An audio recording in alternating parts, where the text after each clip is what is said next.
Olá, tudo bem? Estamos de volta ao ProGBase e agora nós vamos para a nossa aula de número 5 do nosso módulo principal.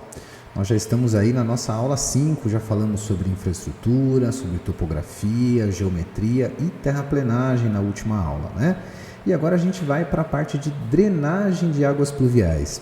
A gente tem que entender que uma obra de terraplenagem ela vai iniciar lá na topografia, que tem o principal objetivo de cadastrar as características do terreno existente, né, onde a gente vai fazer a nossa obra. Depois, no segundo momento, entra o geométrico, para poder definir todas as larguras das vias, todas as dimensões físicas da nossa obra. E, por fim, a terraplenagem executa o que foi pensado nesse geométrico, né? Coloca ou retira o solo no local da nossa obra. Toda obra de infraestrutura que é executada, ela vai sofrer intempéries, né? Ou seja, ela vai sofrer a chuva. A chuva é inevitável, ela vai acontecer e essa água que cai sobre a nossa obra de infraestrutura, ela precisa ser coletada. É aí que entra o projeto de drenagem de águas pluviais. Então, como funciona um projeto de drenagem? Qual que é o raciocínio por trás de um projeto de drenagem? O primeiro ponto que a gente precisa analisar é aonde a nossa obra está sendo realizada. O projeto de drenagem ele tem como principal característica captar a água proveniente das chuvas e conduzir essa água de uma forma ordenada até um determinado local, ok? Porém, o que acontece? Cada região que a gente faz uma obra vai ter um comportamento e uma quantidade de chuvas diferentes.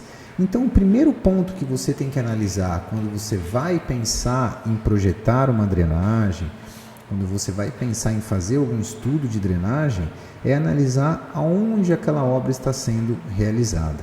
Porque você vai obter o que nós chamamos de índice pluviométrico.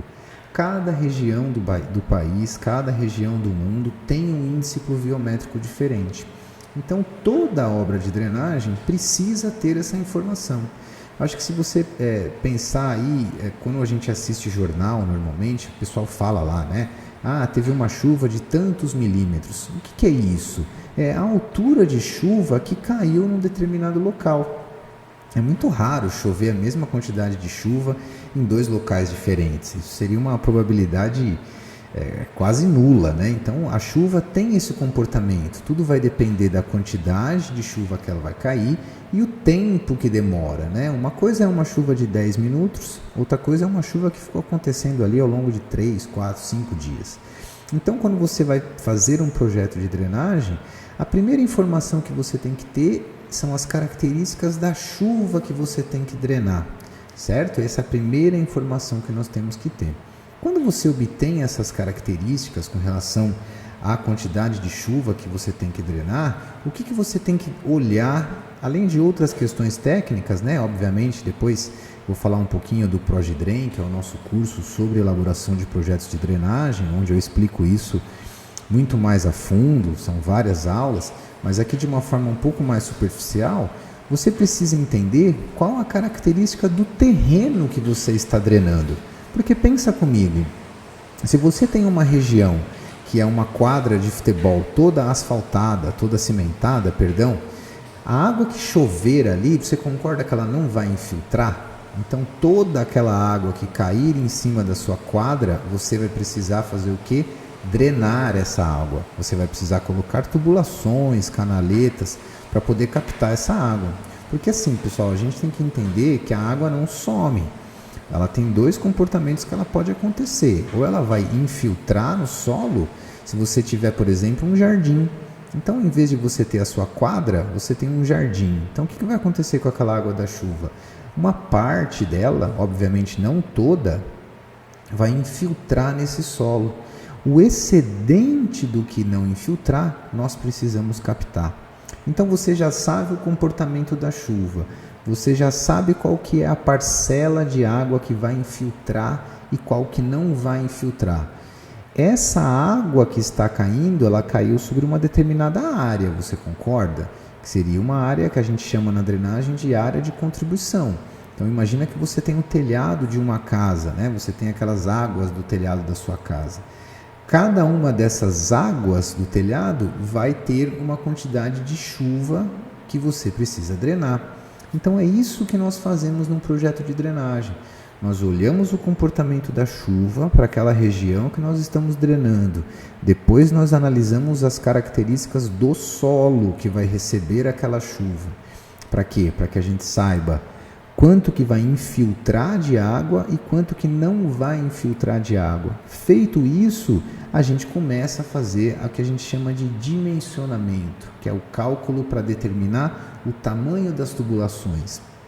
Em projetos de drenagem, nós temos várias separações. É uma área muito ampla, tá, pessoal? Eu estou falando aqui de uma forma mais rápida, mas é uma área bem ampla. Nós temos o que nós chamamos de microdrenagem, que seria aquelas bocas de lobo que você vê aí na rua. Se você for na rua onde você mora, provavelmente você vai ter as bocas de lobo, né? Que são aqueles dispositivos que fazem a captação das águas das chuvas.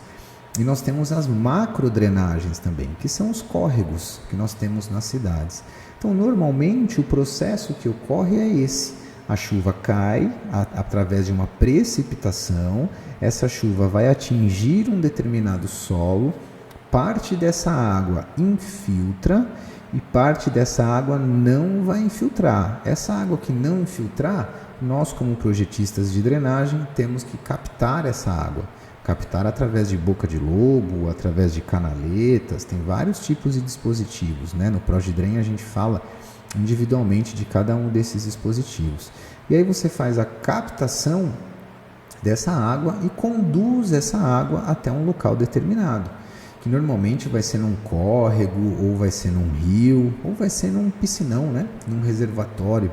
Nas grandes cidades nós temos a presença desses reservatórios, que nada mais é, pessoal, do que uma caixa d'água gigantona que vai enchendo de água até atingir a sua capacidade máxima. Depois ela começa a jogar essa água fora, né? Então, para que ela serve? Ela serve para tentar diminuir um pouquinho as inundações e as enchentes, né?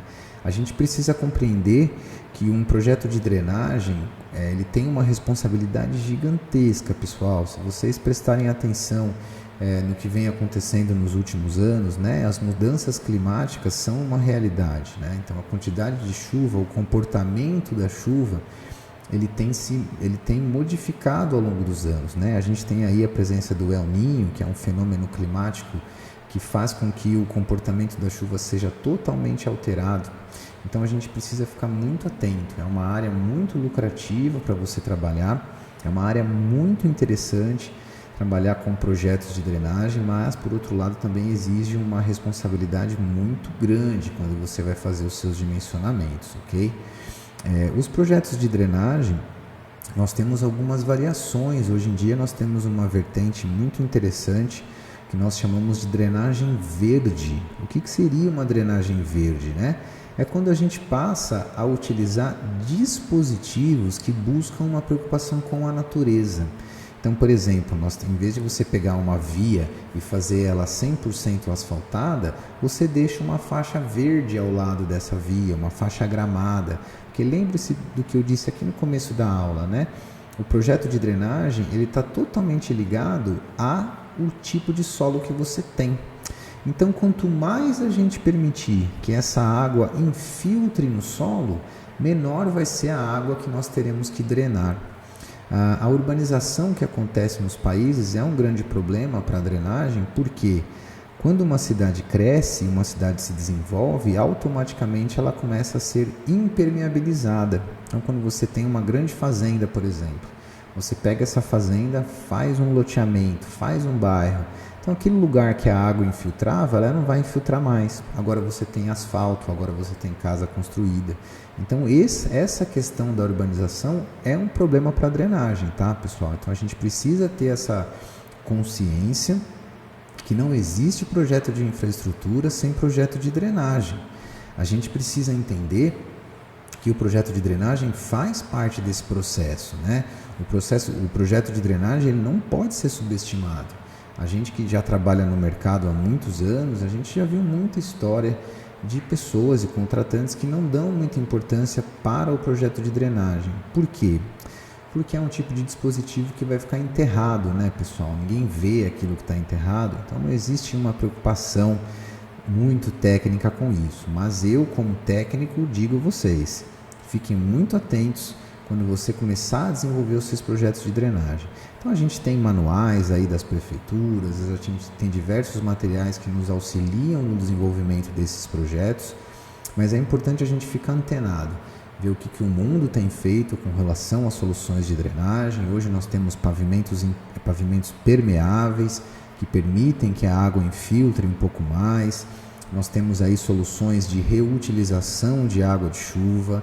Isso já é uma realidade também em várias cidades brasileiras. Então a gente precisa ficar muito atento a isso, a essas normativas municipais que todo projeto de drenagem vai exigir. E por falar em projeto de drenagem, a gente precisa compreender quais são os elementos que têm que ser apresentados em um projeto de drenagem, né? Então a gente vai para a tela do meu computador agora, eu vou mostrar para vocês um pouquinho alguns projetos de drenagem, deixa eu organizar aqui, alguns projetos de drenagem e como que a gente apresenta esse projeto de drenagem, né? Quais elementos precisam ter nesse projeto de drenagem? A gente tem toda a parte de dimensionamento, que a gente precisa fazer os cálculos. A gente precisa saber qual que é o tamanho do tubo que a gente vai colocar, né? Engenharia é isso, pessoal, é dar uma solução técnica com o menor custo possível. Se a gente sair colocando tubulações enormes, gigantescas, com certeza elas irão funcionar, mas o custo disso vai ficar inviável, né? Então vamos lá para a tela do computador para a gente poder dar uma olhada em alguns projetos de drenagem que eu acho que é muito importante vocês terem esse contato com esse tipo de projeto. Vamos lá.